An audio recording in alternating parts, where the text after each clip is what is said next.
may trading na magaganap between sa amin ni Josh. T-shirt to t-shirt. Godswag, pinakamalupit na model sa buong Pinas. Tignan nyo, ito yung ipapalit niya sa akin.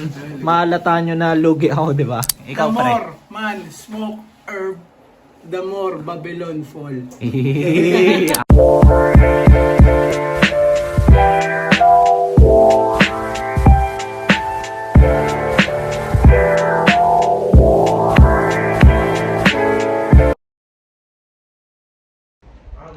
Yo! Good day sa inyong lahat. So, kasama ko na naman ngayon ang pinakamalupit na streetwear crew sa buong Pinas. So, unahin na natin to. Yan. SBD, pinakamalupit na sneaker vlogger na babae sa buong Pinas. Matik na yan. Tapos ito, kakarating lang. Ayan. Godswag, pinakamalupit na model sa buong Pinas. Si Johan. Ayan. Mas bagay. Ito na lang talaga pare. So ayan, pinakamalupit na photographer sa buong Pinas, Vision Vulture. Then si Yon, syempre pinakamalupit naming creative director yan. Tsaka sa buong Pinas. So ngayon, samahan nyo kami. Bakit? Unang mission natin, document ko lang kasi may trading na magaganap between sa amin ni Josh. T-shirt to t-shirt. So, yung iba sa inyo, lalo yung mga nakapollow sa akin sa IG. So, check nyo ako Mike Lacson sa Instagram. Mike Lacson _ sa Instagram. So, pinost ko na tong shirt na to, Bob Marley shirt. Kaso, masyadong malaki sa akin eh. Tapos, yung papalit naman ni Josh, is 2C shirt na maliit sa kanya. So, yan. So, sakto yung palitan, di ba? Sakto sa kanya yung size nung shirt ko. Sakto sa akin yung shirt niya. So, yan. So, win-win. Pre. Yan. Good deal. Tapos, share ko lang kung bakit pinili ko na i-trade na lang sa kanya yon instead na ibenta. Mas mataas kasi yung value nun eh, compared dun sa ipapalit niya sa akin.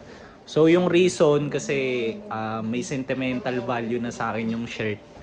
Then, konting story lang, nabili ko siya way back 2018 sa isang thrift shop sa Harrison Plaza na ngayon, sarado na. Tapos hindi ko na matandaan eh, parang around 200 pesos ata yung bili ko dun sa shirt. Tapos ngayon, mas mataas na yung value niya.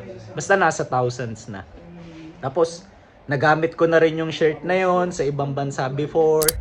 Tapos, nagamit rin ni Johan sa Thailand. Tapos, ano pa ba? Ayun yung gamit ko nung unang kita ko kay Kuya Mike Swift. So, shoutout kay Kuya Mike. So, yan. Diba, ang dami ng kwento. So, parang medyo, masakit sa loob ko kung sa iba mapupunta. So, nung nakausap ko si Josh, pinaliwanag ko sa kanya yung mga ganitong shit. So, yan. Mas na-appreciate niya. So, yan. Hindi ko siya sinail stock. Gago pre. Sinail stock. So, yan. So, papakita ko sa inyo yung 2 pieces. Let's go! So, tignan nyo. Ito yung ipapalit niya sa akin. Mahalata nyo na lugi ako, di ba? So, yan.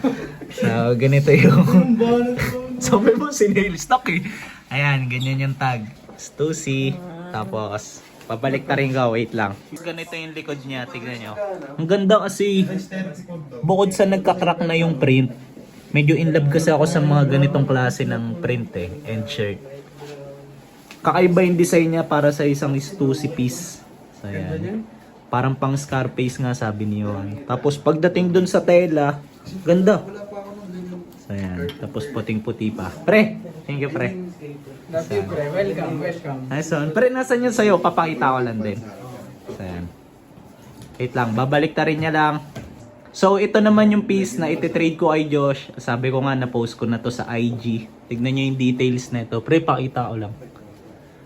Ayan o. The more. Ayan. Laki ng lugi ko, di ba? Pre, pakita natin yung message sa likod. Tapos dated pa to. So in 2 years time magiging mako-consider na rin siya as a vintage. Tapos tignan nyo yung tag. Hard tag na sayon. Then sa likod. Single stain din. Double stain. Wala pre, early 2000s na eh. Dito ako nagaganda sa may nakalagay pa sa baba na support your local store. One love. So yan. Sige pre, pakita natin yung likod. Maganda Ayun, maganda. Maganda yung meaning ng message niya yan eh. Ayan. Hindi ko nababasahin kasi... Ako na lang. Ayan, hindi ako komportable mag-English eh. The Ikaw pare. more man smoke herb, the more Babylon fall. Angas, di ba? May accent pa eh. Angas, pre. Para ka na talagang taga-Jamaica, pre. Siyempre, So yan, sa video, tonto ako. May accent pa kasi. Ito, nagbibihis. Late eh. Hindi, biro lang. Nice one. So dito ko natatapusin yung vlog.